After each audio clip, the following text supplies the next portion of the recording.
Assalomu alaykum rahmatullohi va barakatuh. Mana O'zbekistonda oshiga kelinglar, paloviga yo, bozorlarga yoq qo'yildi atrofida farishtalar. Buradan farqlarini ko'rib chiqadi. Xayrli barakasini bersin. Alloh ihsonlarni dargohida qabul qilsin. Hani piyozdan keyin sabzi solamiz-da endi hozir. Sabzini ozgina qizartirib olib,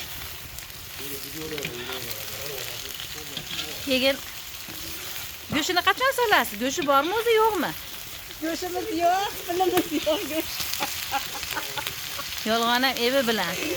Laqim go'shtlar to'g'rab qo'yib, yangajonim go'sht yo'q deyapti kelinlarga, qayni singillariga. Mana go'shtlar. Voy baraka toping, xayrli barakasini bersin. Allohim. Mehnatlaringiz rohatini ko'ring. Biznikilar go'shtini Baxtimizga Hoji opaqamiz, Hoji dadamiz salomat yursinlar. Mana shu bahona ularni qilgan mehnatlarini sizlarga ko'rsatib qo'yaman mana.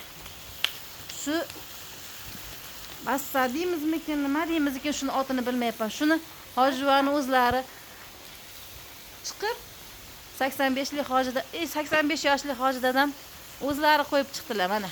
Shu taxtalar joylab chiqdilar. Rizqlariga baraka bersin mana.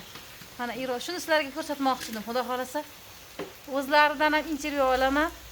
Mana shu shet orqali, mana shot orqali narvon chiqqanlar. Allohim rizqlariga baraka bersin mana. Ustalarga dedi yengilroq ish qilib qo'ydim dedi, ustalar kelguncha ancha men yengillashtirib qo'ydim dedilar mana. Ko'ryapsizlar mehnatlarini. Baraka topsinlar. Allohim rizqlariga Alloh baraka bersin. Yaratgan egam. Oshga kelinglar.